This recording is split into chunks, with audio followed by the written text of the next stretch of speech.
a todos, bienvenidos una vez más al canal de YouTube Restaurando las Sendas Antiguas. En esta oportunidad con una serie muy interesante, las 12 tribus de Israel. Y en esta oportunidad estaremos hablando acerca de la tribu de Efraín.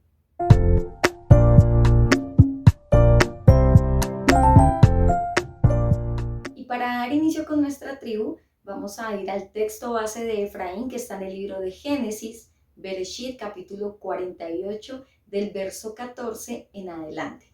Y dice la escritura: Pero Jacob cruzó sus brazos cuando los extendió para poner sus manos sobre la cabeza de los muchachos. Es decir, puso su mano derecha sobre la cabeza de Efraín, aunque él era el menor, y su mano izquierda sobre la cabeza de Manasés, que era el hijo mayor.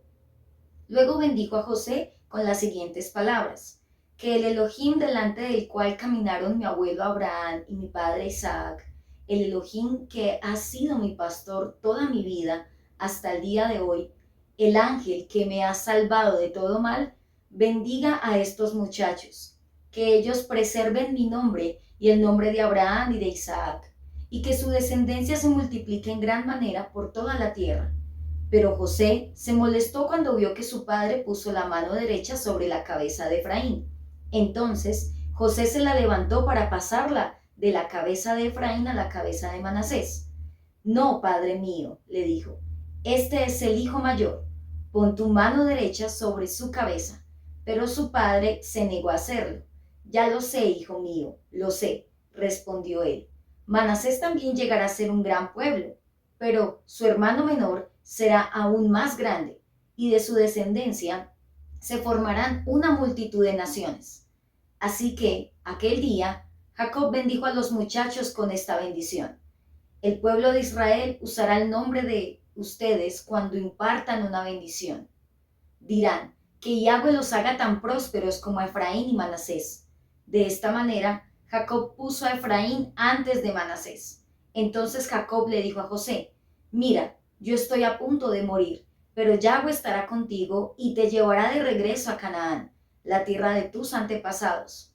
Y además de lo que les he dado a tus hermanos, te doy a ti una porción adicional de la tierra que tomé de los amorreos con mi espada y con mi arco.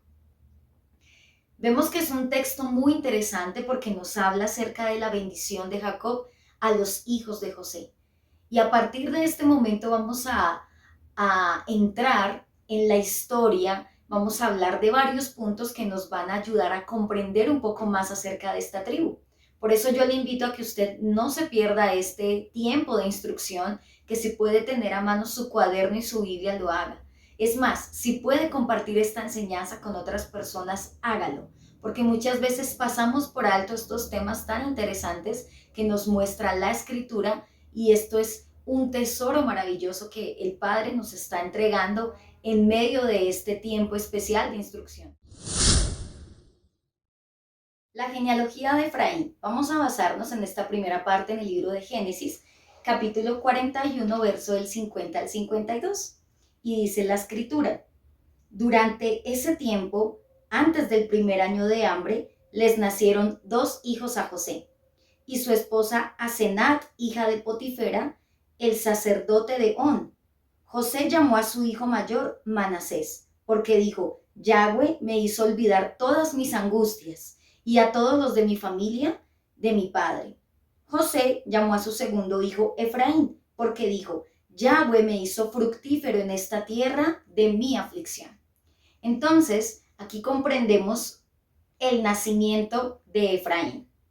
Dice que es hijo de José y de su esposa Asenat. Asenat, hija de Potifera, el sacerdote de On. Efraín es el hermano menor de Manasés. Él nació en Egipto antes del comienzo de la hambruna que duró 7 años. Su padre le puso por nombre Efraín porque dijo: Yahweh me ha hecho fructífero en la tierra de mi miseria o de mi aflicción. Así que, con respecto al nombre de Efraín, más adelante estaremos profundizando mucho más de por qué José le puso este nombre a su segundo hijo. Asimismo, al bendecir a Efraín y Manasés, el patriarca Jacob dio la preferencia a Efraín e indicó de modo profético que él llegaría a ser el más grande. Leíamos en Génesis capítulo 48, versículo del 13 al 20. Después puso a los muchachos delante de Jacob. Con su mano derecha dirigió a Efraín hacia la mano izquierda de Jacob y con su mano izquierda puso a Manasés a la mano derecha de Jacob. En su lecho de muerte, Jacob adoptó a sus nietos Efraín y Manasés y los consideró iguales a sus propios hijos.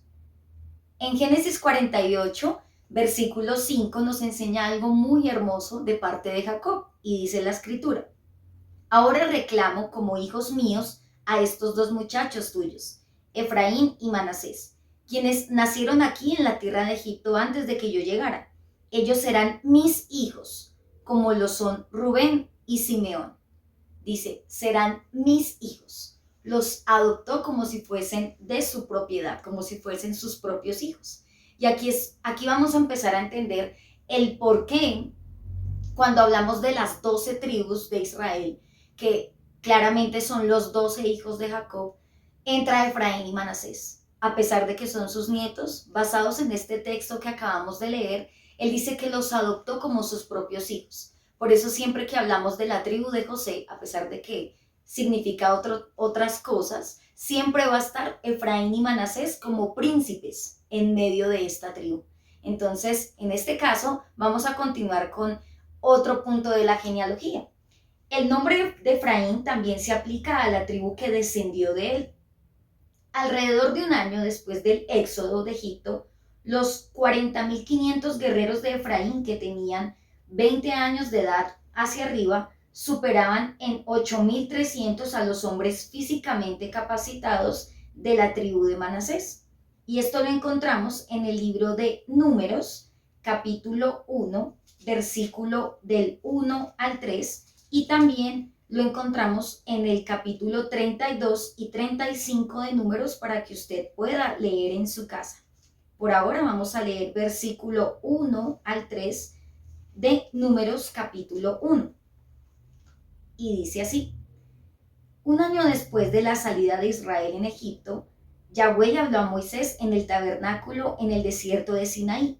El primer día del segundo mes de ese año le dijo: registren los nombres de todos los guerreros de toda la comunidad de Israel por sus clanes y sus familias. Anoten en la lista a todos los hombres que tengan 20 años o más y que sean aptos para la guerra. Tú y Aarón anoten a las tropas, con la ayuda de un jefe de familia por cada tribu. Y más adelante, en el versículo 10 de aquí mismo de Números capítulo 1 dice: Efraín, hijo de José, Elisama, hijo de Amiud, Manasés. Aquí está haciendo referencia a los nombres de los jefes de los clanes que iban a ayudarlos en ese momento. Y en el versículo 32 y 33 dice: de la tribu de Efraín, hijo de José, 40.500. Ese era el número de hombres que ascendió de esta tribu. Sin embargo, cuando concluyeron los 40 años de vagar por el desierto, Efraín tan solo registró 32.500 varones, es decir, 20.200 menos que Manasés. Y esto lo encontramos en el capítulo 37 de Números para que lo leas en casa, pero en esta oportunidad vamos a acompañar en la lectura en Números 26:34. Y dice la escritura: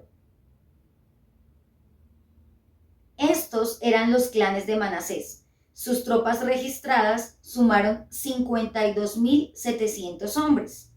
Y estos eran los clanes de los descendientes de los hijos de Efraín. Versículo 37. Sus tropas registradas sumaron 32.500 hombres. Todos los clanes de Manasés y Efraín eran los descendientes de José. No lo ratifica la escritura. Entonces usted se preguntará en este momento: ¿qué tienen que ver los números? Y recordemos nuestro texto base de Génesis 48, que fue la promesa y la bendición de Jacob. Cuando hablaba de que el menor sería mayor que el hijo mayor, en este caso Efraín sería mayor que Manasés. Por eso hago énfasis en los números, porque físicamente, al parecer, Manasés era mayor. Según los números, era 52.700 hombres. Según los números, esos eran los de Manasés. Y para Efraín solamente eran 32.500. Eran 20.200 menos hombres que los de Manasés. Entonces, ¿la promesa falló en algún momento? De ninguna manera. Nos vamos a dar cuenta que a pesar de que en este momento los clanes eran menos los de Efraín, las personas eran menos del clan de Efraín, vamos a ver más adelante que se cumple lo que nos hablaba la escritura en Génesis 48 de que sería una multitud de naciones. Continuando con la genealogía dice, no obstante, se predijo que la tribu de Efraín llegaría a ser la más importante.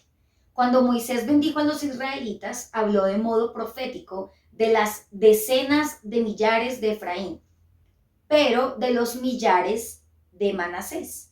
Y vamos a ir a la palabra en Deuteronomio 33:17. Y dice la escritura.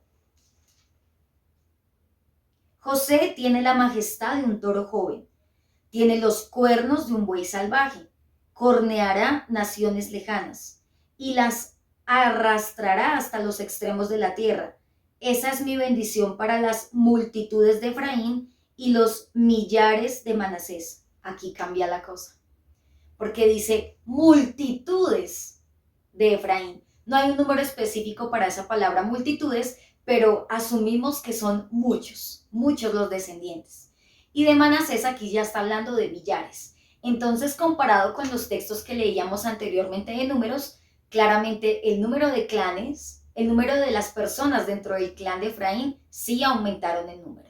Y aquí nuevamente vemos que en el caso aquí de Moisés, que está dando la bendición sobre las tribus, habla inicialmente de José, porque él es el hijo de Jacob, pero menciona a Efraín y a Manasés porque, recordando lo que leíamos también en Génesis, Jacob los adoptó como sus propios hijos.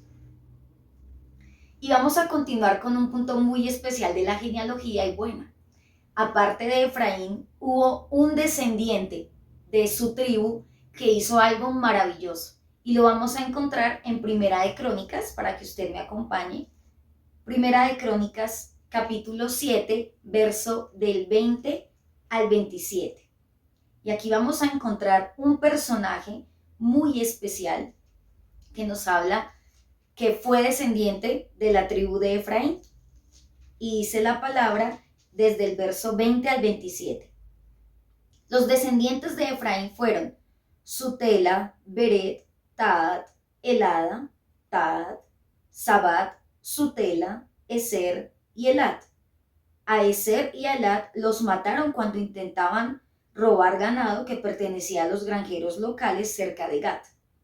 Su padre Efraín hizo duelo por ellos durante mucho tiempo y sus parientes fueron a consolarlo. Después Efraín se acostó con su esposa y ella quedó embarazada y dio a luz un hijo. Efraín lo llamó Bería, debido a la desgracia que había sufrido su familia. Tuvo una hija llamada Seera. Ella construyó las ciudades de Bet-Honrón de abajo y Bet-Honrón de arriba, y Usen Seera.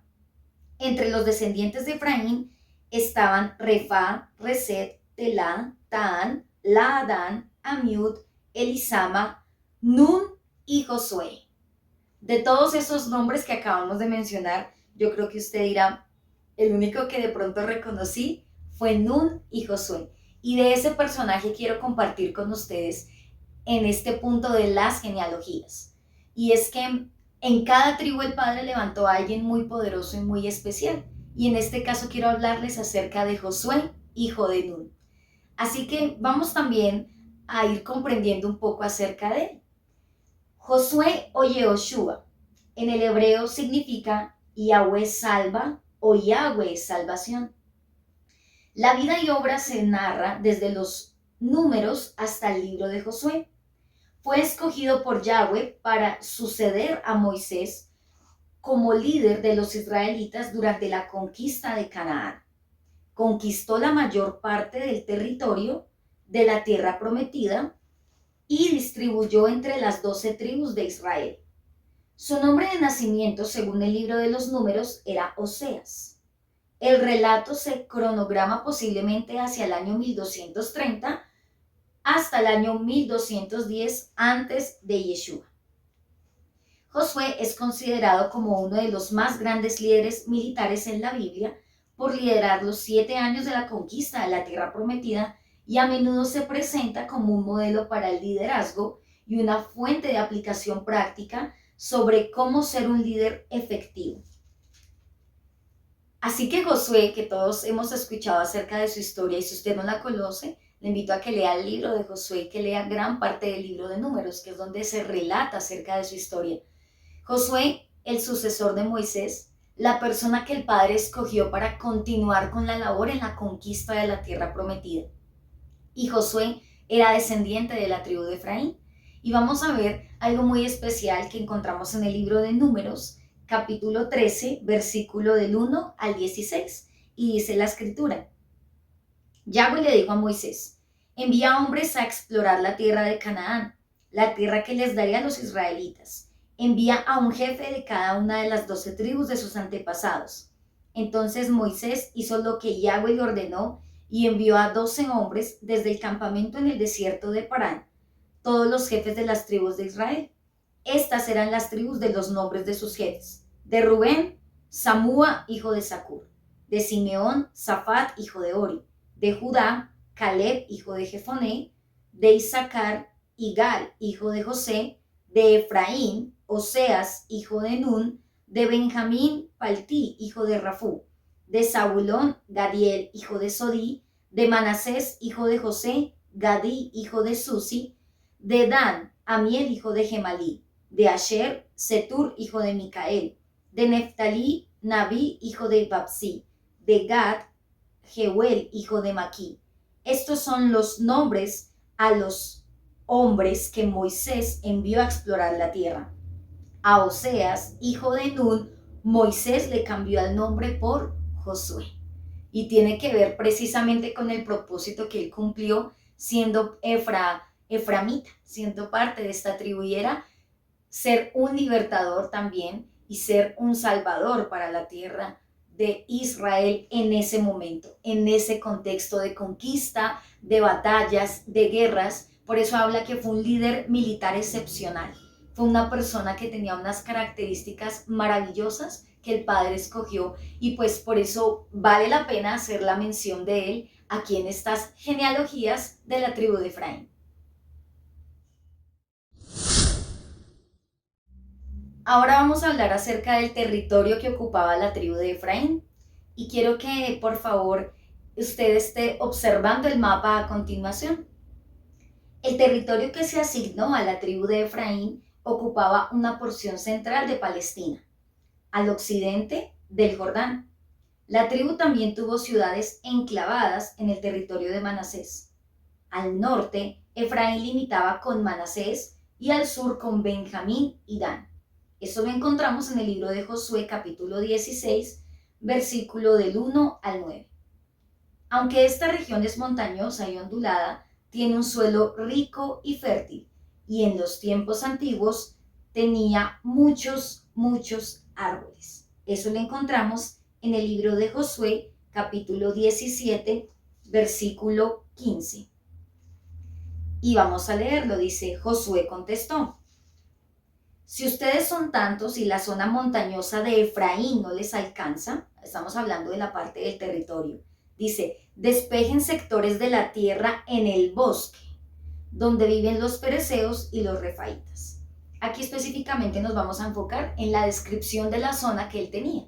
Era una zona montañosa, con un suelo fértil, con un suelo rico y lleno de árboles frutales, de árboles de madera, de árboles que les brindaban beneficios para la tribu de Efraín y aún para el resto de las tribus que estaban cerca de él. Recordemos que, así como lo veíamos en el mapa, delimitaba con otros territorios.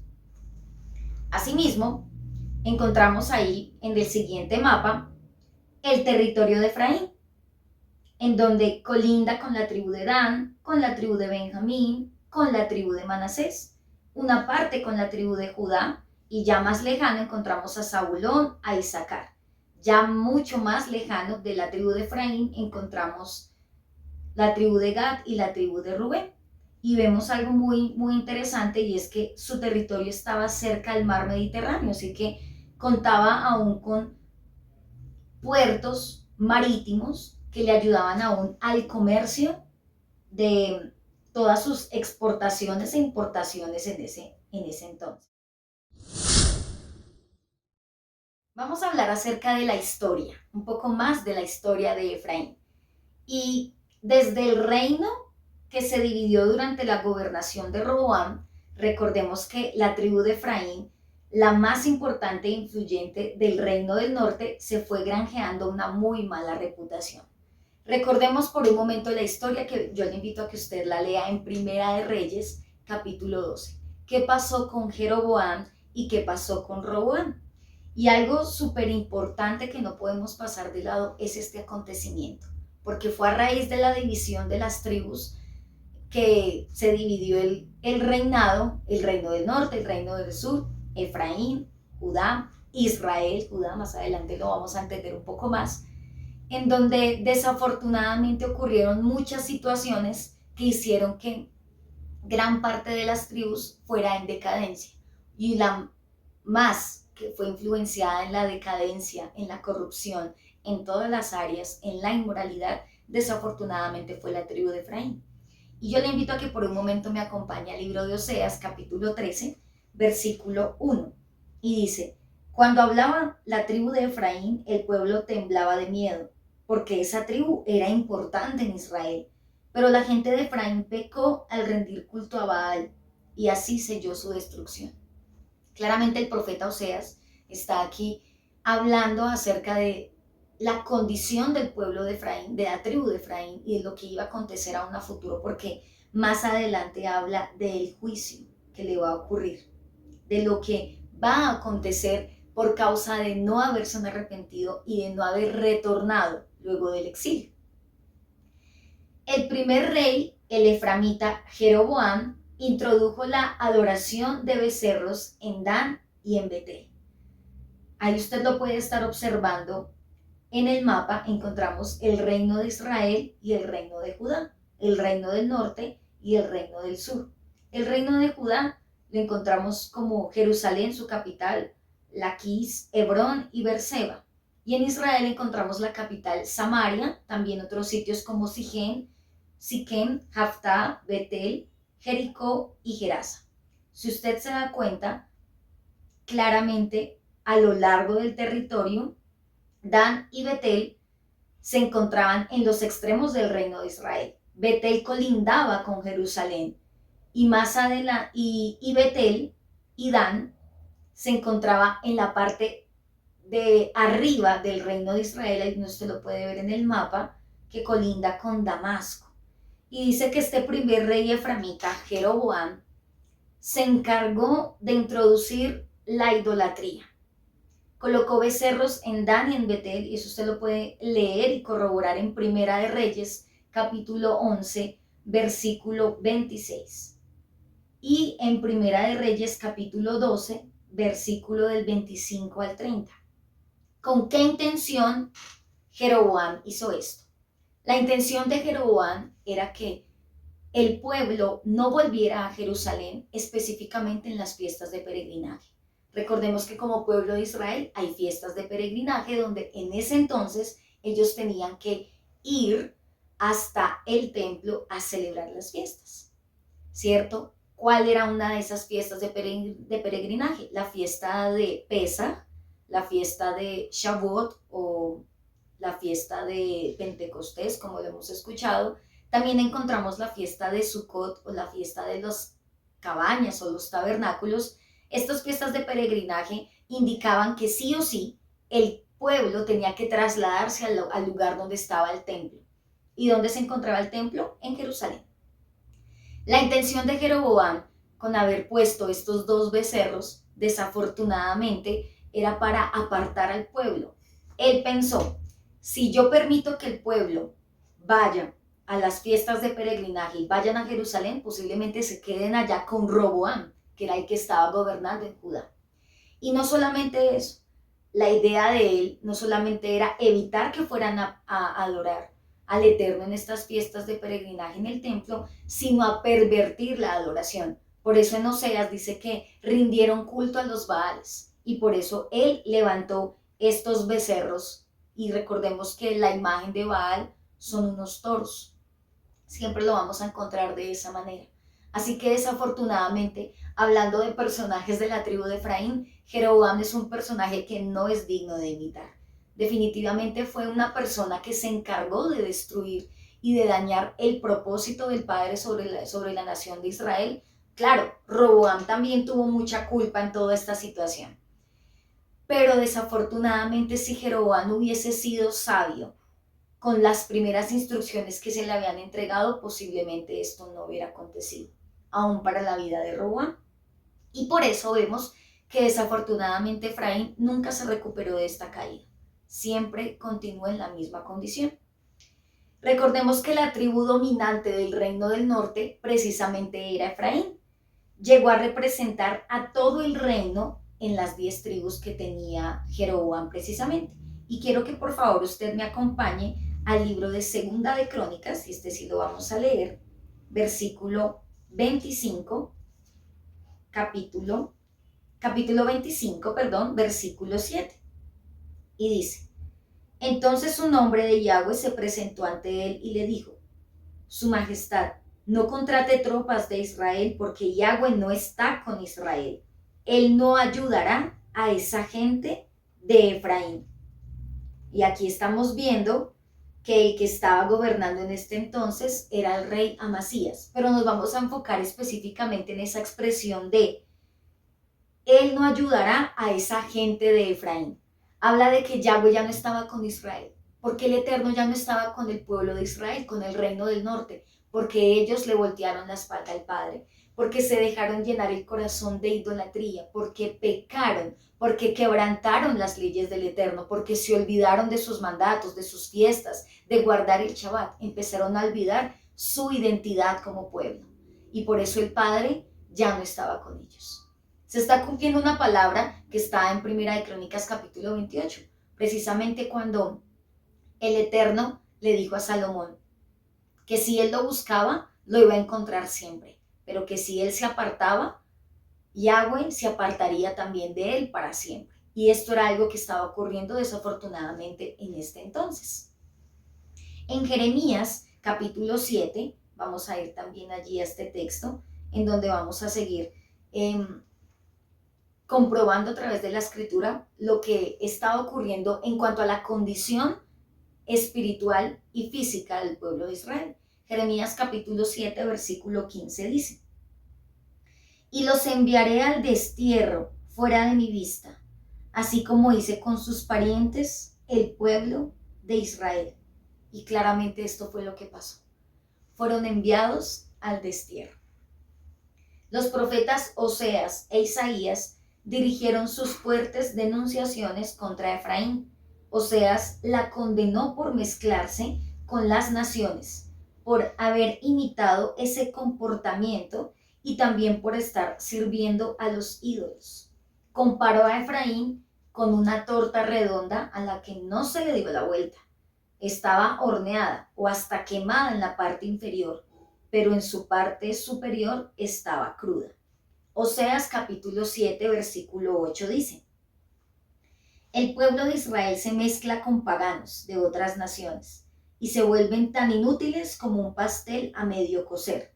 En otra versión dice, como una torta a medio cocer. Y se estaba refiriendo específicamente al pueblo de Israel. ¿Y quién era la tribu predominante del pueblo de Israel, del reino del norte? Efraín. Asimismo, en Oseas capítulo 4, versículo 17 dice: dejen a Israel solo, porque está casado con la idolatría. Miren estas expresiones tan fuertes del profeta Oseas. Y usted en todo el libro de Oseas, usted se va a encontrar que hay una denuncia muy fuerte de Israel la infiel. En este caso de Efraín el infiel, el que le volteó la espalda a su amado esposo, el que se vendió como una prostituta, porque así lo habla la palabra. Así que Efraín se convirtió en eso, en una prostituta que vendió sus principios, su identidad, que vendió la palabra del Eterno por causa de ir tras sus amantes, como dice la palabra también en Oseas. ¿Y quiénes eran esos amantes? La idolatría, el paganismo, todo cuanto iba en contra de la palabra del Eterno. Oseas capítulo 12, versículo 14, dice: pero el pueblo de Israel amargamente ha provocado a Yahweh. Ahora Yahweh los sentenciará a muerte en pago por sus pecados. Dice que ha provocado al Eterno. ¿Durante cuánto tiempo lo provocó? ¿Cuántos años estuvo exiliado? 70 años. ¿Cuánto tiempo el Padre les estuvo advirtiendo a través de los profetas que se volviera el corazón a él nuevamente? Y desafortunadamente esto no pasó así. A pesar de que las fuerzas de Efraín habían sufrido un desgaste por la acción de fuerzas extranjeras, es decir, por causa de los ataques, de todo lo que vino, las guerras, las conquistas, esta tribu jamás no se volvió a Yahweh, sino que recurrió a Egipto por ayuda e hizo un pacto con Asiria.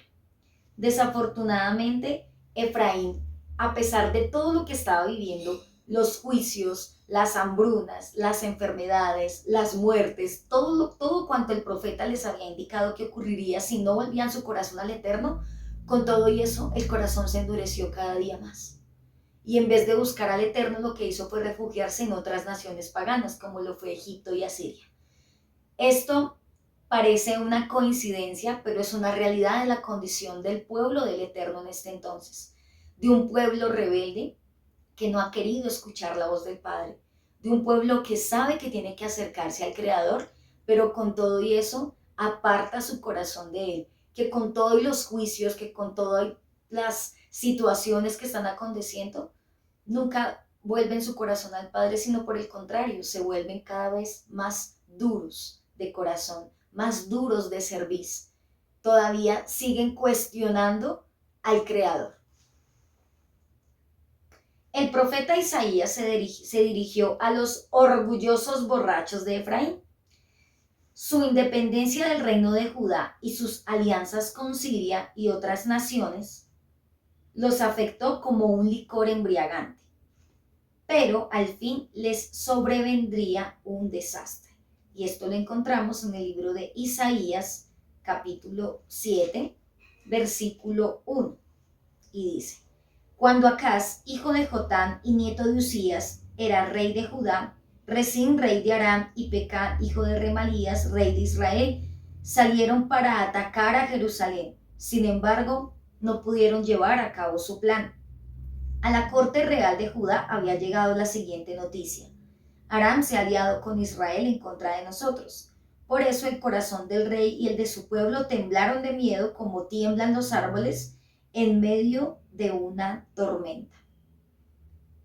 Vamos a saltar al versículo 5 y dice: es verdad que los reyes de Aram y de Israel han conspirado contra él diciendo: ataquemos a Judá y lo conquistaremos y pertenecerá a nosotros. Después pondremos en el trono de Judá al hijo de Tabeel.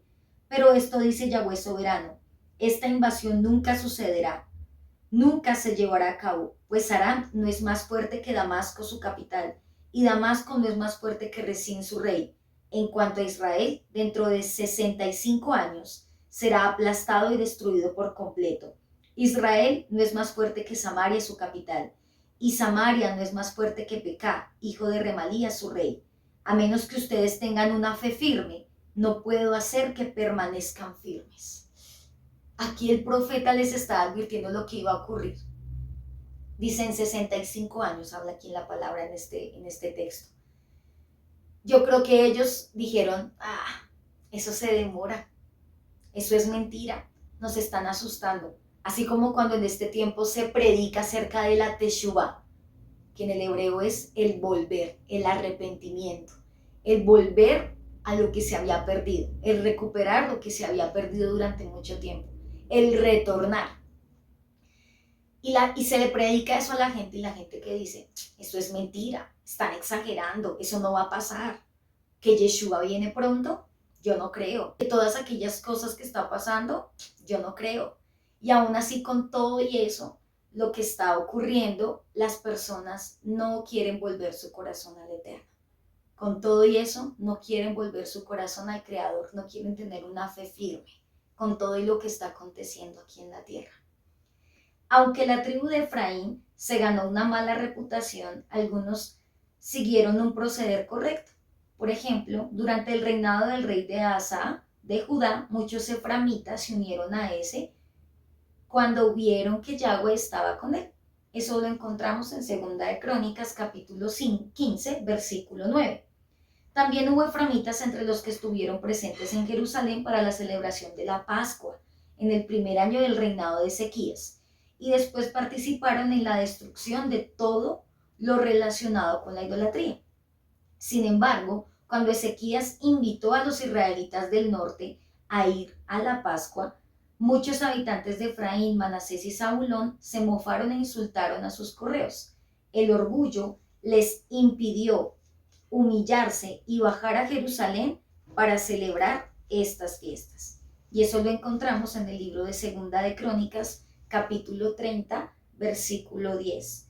Y dice: los mensajeros corrieron de ciudad en ciudad por todo Efraín y Manasés y hasta el territorio de Zabulón, pero la mayoría de la gente simplemente se reía de los mensajeros y se burlaba de ellos. Sin embargo, algunos habitantes de Aser, Manasés y Zabulón se humillaron y fueron a Jerusalén. ¿Quién se humilló y quién no? Efraín dice que no se humilló, dice que antes se burlaban de los mensajeros. Y específicamente aquí está hablando del orgullo y de la altivez para no querer volver a celebrar las fiestas del Eterno. Por eso les estamos haciendo esta invitación aún a través de estas enseñanzas, de que retornes, de que si el Padre te ha hecho una invitación para que vuelvas a la esencia de la Escritura, a sus fiestas, a sus nombres verdaderos, no seas como Efraín, que se burlaba de los mensajeros, sino que por el contrario, aceptaba y se humillaba, como lo hicieron las otras tribus, que en este caso no fue Efraín, pero vamos a continuar con un poco más acerca de la historia. Los profetas de Yahweh también predijeron que cesaría el espíritu de celo y hostilidad que existía entre Efraín, que era el reino de las 10 tribus, y Judá, que era el reino de las 2 tribus. Y vamos a ir al libro de Isaías, capítulo 11, versículo 13, y dice: entonces por fin terminarán los celos entre Israel y Judá y dejarán de ser rivales. Esta es una profecía maravillosa del retorno de nuestro Adón Yeshua HaMashiach y de la unificación de las dos casas. Jeremías capítulo 31, versículo del 18 al 20 dice: oí a Israel decir: me disciplinaste severamente como a un becerro que necesita ser entrenado para el yugo. Hazme volver a ti y restáurame, porque solo tú eres el Elohim. Me aparté de Yahweh, pero después tuve remordimiento. Me di golpes por haber sido tan estúpido. Estaba profundamente avergonzado por todo lo que hice en los días de mi juventud. ¿No es aún Israel mi hijo querido?, dice Yahweh. A menudo tengo que castigarlo, pero aún así lo amo. Por eso mi corazón lo anhela y ciertamente le tendré misericordia. Qué palabra tan maravillosa, porque eso fue lo que el Padre hizo con cada uno de nosotros. Asimismo, en el libro de Jeremías capítulo 50, versículo 19 dice: traeré a Israel de regreso a su hogar y a su propia tierra para comer en los campos del Carmelo y Basán y para quedar saciado una vez más en la zona montañosa de Efraín y Galaad. Todas estas palabras son de la reunificación, la restitución, la restauración del pueblo de Israel. Asimismo, me gustaría que me acompañaran a un texto maravilloso que está en el libro de Ezequiel, capítulo 37, donde específicamente habla de la reunificación de la tierra de Judá, de la tribu de Judá y de la tribu de Efraín, de las dos casas. Y dice Ezequiel 37, del 16 al 19. Hijo de hombre, toma un trozo de madera y grábale estas palabras. Esto representa a Judá y a sus tribus aliadas. Luego toma otro trozo y graba en él estas palabras. Esto representa a Efraín y a las tribus del norte. Ahora toma ambos trozos en tu mano como si fueran una sola pieza Y cuando la gente te pregunte qué significa lo que haces, diles, esto dice Yahweh soberano, tomaré a Efraín y a las tribus del norte y las uniré a Judá. Las convertiré en una sola pieza de madera en mi mano, así como usted podía ver en la imagen. Eso proféticamente va a ocurrir, la reunificación de las dos casas.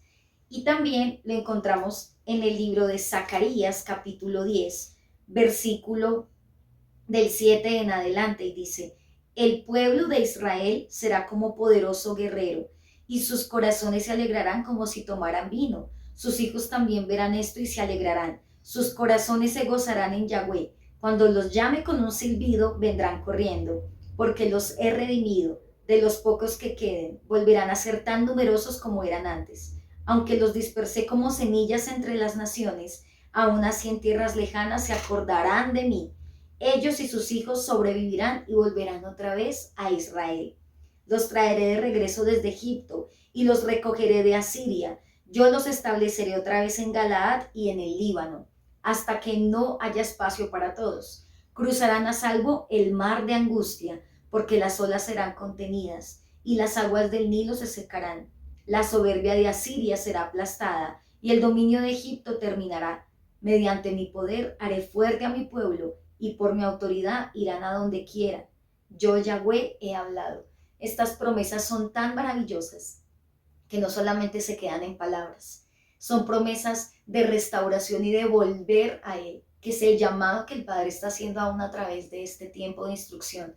Más allá de la información, más allá del contenido, lo que el Padre anhela es que tú, que nos estás escuchando, que has entendido que eres Efraín, retornes y regreses a Él, que cuando Él haga un silbido, como decía su palabra, como lo leíamos, que el silbido es la voz de su palabra, el llamamiento especial a la Teshuvá, al retornar, tú le atiendas el llamado y puedas regresar para nuevamente ser parte del pueblo del Eterno.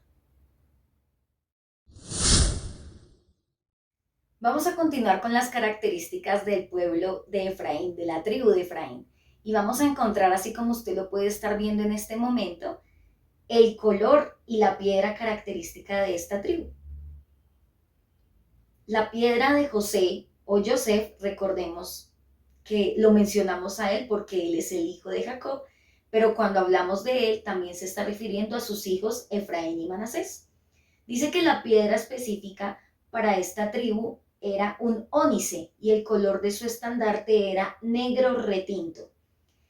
El diseño bordado en ella para ambos príncipes, que era Efraín y Manasés. También encontramos que la piedra de ónice no solamente estaba grabada en el pectoral como parte de la piedra de Joseph que representa a Efraín y a Manasés, sino también eran las piedras del efod. Y vamos a ir por un momento al libro de Éxodo, capítulo 28, y vamos a encontrar allí en la escritura, a partir del versículo 9, lo que habla de las piedras de ónice.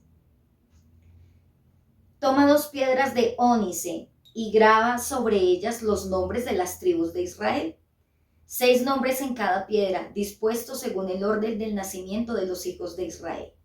Miren qué hermoso esto, porque en cada una de las piedrecitas de acá iban grabados 6 nombres de las tribus acá y 6 nombres de las otras tribus acá.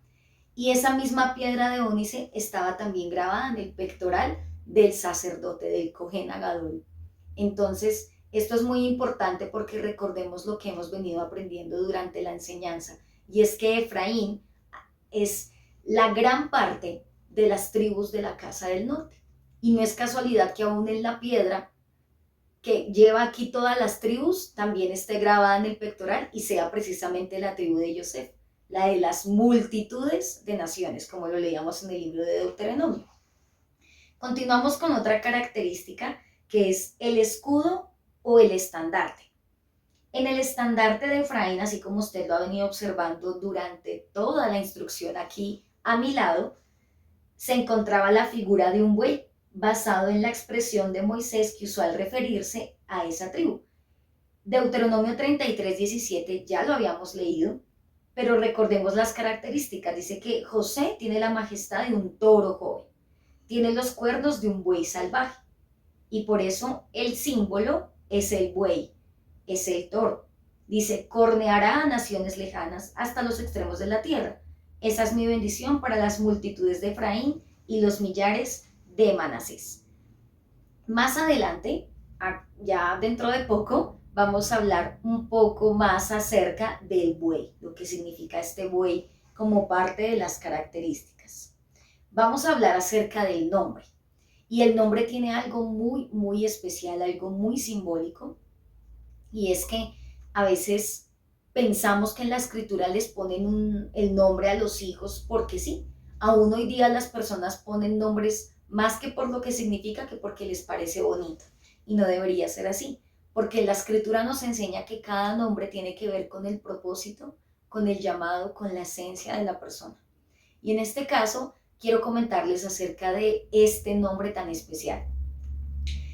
La palabra Efraín viene del hebreo Efraín y significa doblemente fructífero, como lo leíamos en nuestro texto base de Génesis 48 y como lo leíamos también cuando Joseph tuvo a su hijo y dijo, Yahweh me ha hecho próspero, me ha bendecido en esta tierra de mi aflicción.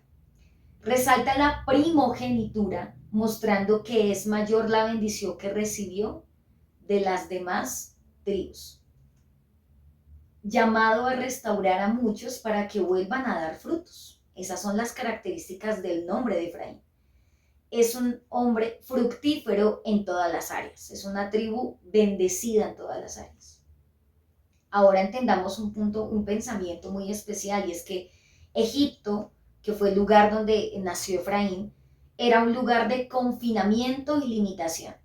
Confinamiento y limitación, graves esas palabras, donde no se podía prosperar. La fidelidad de Yahweh hacia los hijos de Jacob se muestra de mejor manera en la capacidad de Joseph y en el caso de estos hijos por sobrevivir y prosperar contra toda probabilidad en la tierra del confinamiento y la limitación. Porque a pesar de todas estas limitaciones y situaciones que vivieron en Egipto, Yahweh cumplió su promesa con sus hijos. Y en el caso de Efraín, que fuese fructífero en todas las áreas. Y ahora quiero que usted esté muy atento, y si usted no conocía acerca de las letras del alefato hebreo, le invito a que le dé un vistazo muy especial porque cada una significa algo maravilloso. Y en este caso quiero contarles de las letras que están en el nombre de Efraín. ¿Cuáles son las letras que componen el nombre de Efraín? Y vamos a ver que iniciamos con la letra Aleph. Y a continuación dice, Aleph, y ahí usted también puede estar observando la imagen de esta letra, y va a encontrar dos imágenes, una más grande y una más pequeña. La más grande es la letra en su idioma hebreo, y el dibujito que usted encuentra abajo es la misma letra, pero en el pictográfico, en la forma en que ellos escribían era a través de imágenes. Y en este caso se le conoce como pictográfico. Así que la letra Aleph usted la encuentra de estas dos maneras. Aleph en el hebreo el significado es buey, fuerza, líder. Su forma es de una cabeza de buey, como la encontramos en el pictográfico. Y su valor numérico es el número 1, por eso se asocia con el eterno. Entonces, si nos damos cuenta, vamos a ir atando cabos, porque la escritura tiene secretos, pero también es maravilloso porque cuando se nos revela, aprendemos cosas muy importantes. Recordemos el estandarte. Recordemos que dice que es un buey, ¿cierto? Miren aquí el estandarte, dice que es un buey fuerte. Cuando leíamos en Deuteronomio, la bendición de Moisés para la tribu de Joseph dijo, es un buey salvaje entre todos, es príncipe entre sus hermanos. ¿Y quiénes predominaban ahí? Efraín y Manasés. Y en este caso Efraín, su nombre empieza con la letra Aleph. ¿Y qué significa? Fuerza, liderazgo, un buey fuerte, madurez aún en ese punto, a pesar de todo lo que pasó. Esto representa Efraín. Y vamos a ver la siguiente letra, y es la letra Pei. Segunda letra que compone el nombre de Efraín, su significado es boca, abertura, soplar, hablar. Fíjese la letra. En la parte superior y en la parte de abajo usted ve como un óvalo acostadito. Ese óvalo, perdón, es la letra pictográfica Pei y tiene que ver porque dice boca o abertura y claramente parece una boca y está relacionado con la comunicación de la Torá, con la Lashon HaKodesh. Y la expresión Lashon HaKodesh en el hebreo es la lengua santa, todo lo agradable que sale de nuestra boca. Entonces, vayamos atando cabos. Efraín, que significa líder, fuerza, el primero, el primogénito, ¿cierto? Buey. Y seguimos con la letra Pei, que significa boca, el que habla. Y dice que que sus palabras es la Torah, todo lo relacionado con la comunicación agradable al Eterno, la Lashon HaKodesh, la lengua santa, la lengua que pronuncia la palabra del Eterno y toda su voluntad. Continuamos con la tercera letra que compone el nombre de Efraín y es la letra Resh. La letra Resh, como la pueden observar tanto en en el idioma original como en el pictográfico, su significado es cabeza, primogénito, superior, cimiento, comienzo, principio, persona, cima y soplo. Esto me pareció maravilloso porque claramente se observa que es Efraín, dice que es la cabeza, es el primogénito. Jacob definitivamente no se equivocó cuando hizo esto. Él sabía lo que estaba haciendo. Puede que fuera el menor, pero él era el resh, era la cabeza de entre todos sus hermanos, de entre todos los hijos de Jacob. Y digo todos los hermanos porque Jacob, recordemos que él dijo, lo adopté tanto a él como a Manasés como a mis propios hijos. Por eso él es el mayor, Efraín, y se cumple Resh, su tercera letra que compone el nombre. Siguiente letra, Yod. Esta la hemos visto mucho porque es pequeñita, pero tiene un significado muy especial. Aún esta letra Yod la encontramos también, al igual que la Aleph, en el nombre de nuestro amado Eterno. Yod significa brazo, mano, trabajar, llevar, señal. Representa lo infinito, ya que tiene una saliente hacia arriba que representa los shamayim, los cielos, y hacia abajo que representa la tierra, la Aretz, en el hebreo, que es el dominio de Yahweh, significa que es el dominio de Yahweh sobre todo. Y usted en el pictográfico se puede dar cuenta que parece como un bracito. Eso significa la mano Yod, trabajo, señal, representa lo infinito. Y esto me recuerda mucho lo que leíamos en Deuteronomio cuando decía Moisés acerca de la tribu de Efraín. Decía los millares de Manasés, pero decía las multitudes de Efraín. Algo incontable, como lo que el padre le dijo a Abraham. Siguiente letra, Mem. La letra Mem significa aguas, significa la Torá, significa naciones. Fíjese en este punto también. Significa fuente de sabiduría. Y dice que la palabra Mem, esa raíz esa palabra tiene que ver también con la palabra madre, o sea, se deriva de la palabra madre.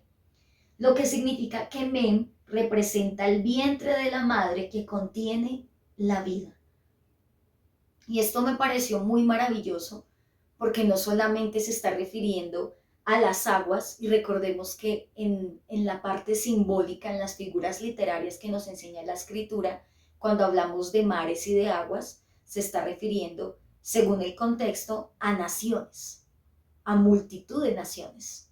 Claramente está hablando de Efraín y dice que es el vientre que contiene la vida. Y es que es a raíz de ese punto especial que vamos a hablar más adelante acerca de algo que se llama el linaje, algo muy especial y muy maravilloso.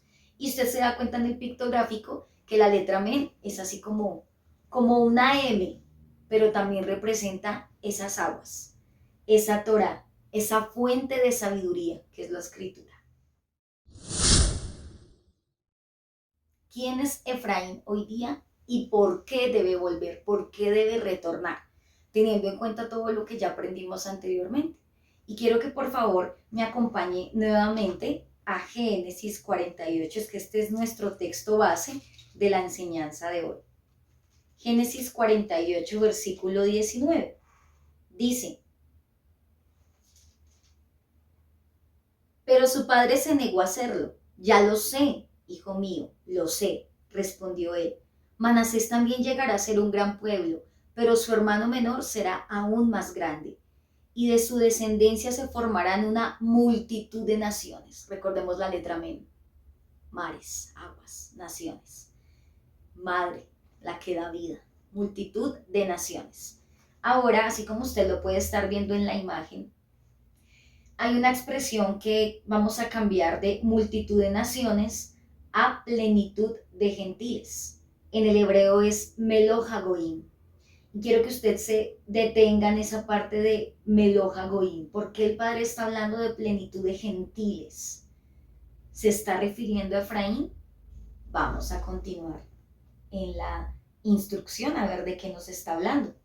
Vamos a ir al libro de Mateo, capítulo 15, versículo 24. Y aquí vamos a comprender algo muy maravilloso también. Y dice la palabra, Mateo 15, 24. Entonces Yeshua le dijo a la mujer: fui enviado para ayudar solamente a las ovejas perdidas de Yahweh, a las ovejas del pueblo de Israel. Entonces, ¿quién es Efraín hoy día? Ya vimos una expresión que estaba en Génesis 48 que es Meloja Goim, plenitud de gentiles, plenitud de naciones. Siguiente expresión para entender quién es Efraín: son las ovejas perdidas del pueblo de Israel. Vamos a ir con la siguiente y ya vamos a ir entendiendo un poco más. Gálatas capítulo 3 versículo 29 dice: y ahora que pertenecen a Yeshua, son verdaderos hijos de Abraham. Son sus herederos y la promesa de Yahweh a Abraham les pertenece a ustedes. Entonces aquí encontramos algo muy especial y es la palabra linaje. No sin antes explicarla, quiero que vayamos a Génesis 15, versículo 5. Y dice: entonces Yahweh llevó a Abraham fuera y le dijo: mira al cielo y, si puedes, cuenta las estrellas. Esa es la cantidad de descendientes que vas a tener. Descendientes, herederos, linaje. Aquí encontramos una expresión en el hebreo que es será. En el Strong 4690, eso hace referencia al linaje o al esperma, específicamente a la semilla del varón que fecunda el óvulo de la mujer. Entonces, ¿qué tiene que ver eso? Con Efraín tiene que ver todo, porque dice que gracias a la promesa que Yahweh le entregó a Abraham y que ahora pertenecemos a Yeshua, hacemos parte de ese linaje.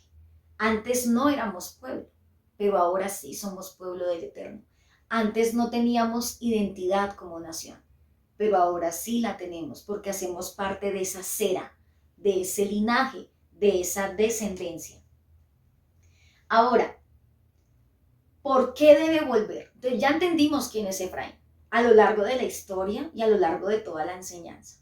Históricamente, geográficamente, genealógicamente entendimos quién era Efraín. Ahora en esta última parte entendimos que es las ovejas perdidas de la casa del Eterno, que son el Meloja Goim, la multitud de naciones o de gentiles, los mares, ¿cierto? Y ahora entendemos que somos parte del linaje de Abraham, de la cera, de la descendencia. ¿Y cómo somos parte del linaje de Abraham? Preguntará usted.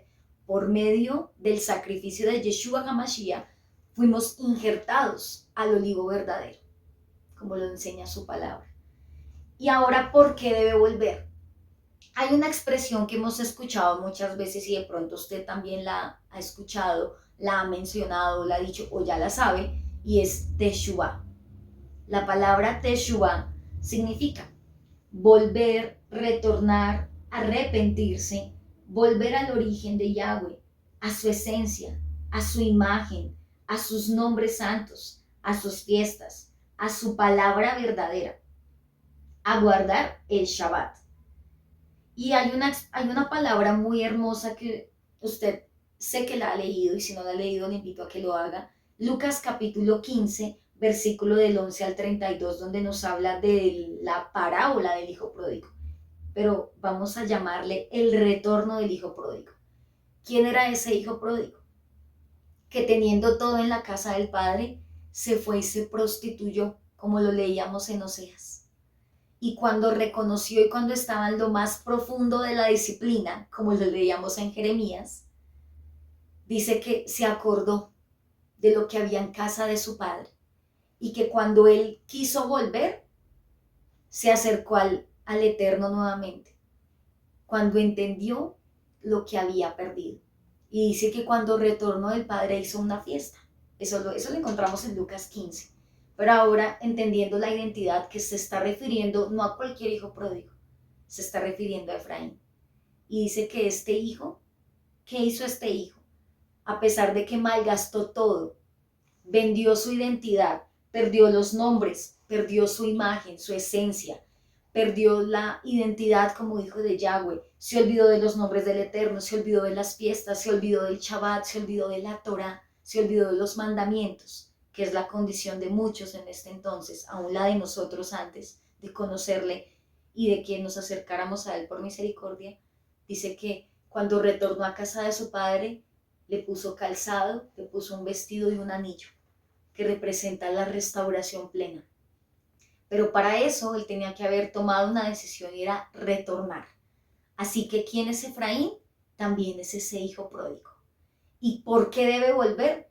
Porque el padre le está esperando con brazos abiertos. Ahora, ¿quién era el hermano que dijo, padre, yo siempre he estado contigo y para mí ni un cabrito me has dado para estar con mis amigos? Como decía Lucas. Ese hijo que siempre ha estado ahí es Judá, porque Judá después del exilio, él sí retornó. Efraín no, pero no significa que el padre no lo ame, al contrario. Por eso tiene que cumplir la palabra de Ezequiel 37, que deben ser unificados, como uno solo. Así que, ¿quién es Efraín? Meloja Goim, ovejas perdidas de la casa del Eterno, el hijo pródigo, linaje de Abraham, eres tú y soy yo. ¿Qué debemos hacer? Teshuvá, retornar, volver a lo que se había perdido, volver a la esencia de todas las cosas. Así que llegamos al final de esta instrucción, de este tiempo tan especial de aprendizaje acerca de la tribu de Efraín. Le damos gracias al Eterno por su misericordia y le damos gracias a todas las personas que están viendo este video, no sin antes recordarles y extenderles la invitación, no solo para que lo vuelva a ver si tiene dudas, preguntas, si quiere seguir aprendiendo, pero también para que extienda esta invitación, porque más allá de llenarnos del conocimiento, como lo hablábamos anteriormente, es un llamado a retornar, porque tú eres parte del pueblo del Eterno, porque tú eres parte de la tribu de Efraín y necesitas hacer una teshuvá para acercarte nuevamente a Él y que Él restaure todas las cosas, todas las áreas en tu vida. Si es el anhelo de tu corazón, de que seas doblemente fructífero como lo es Efraín. Así que bendiciones y shalom para todos.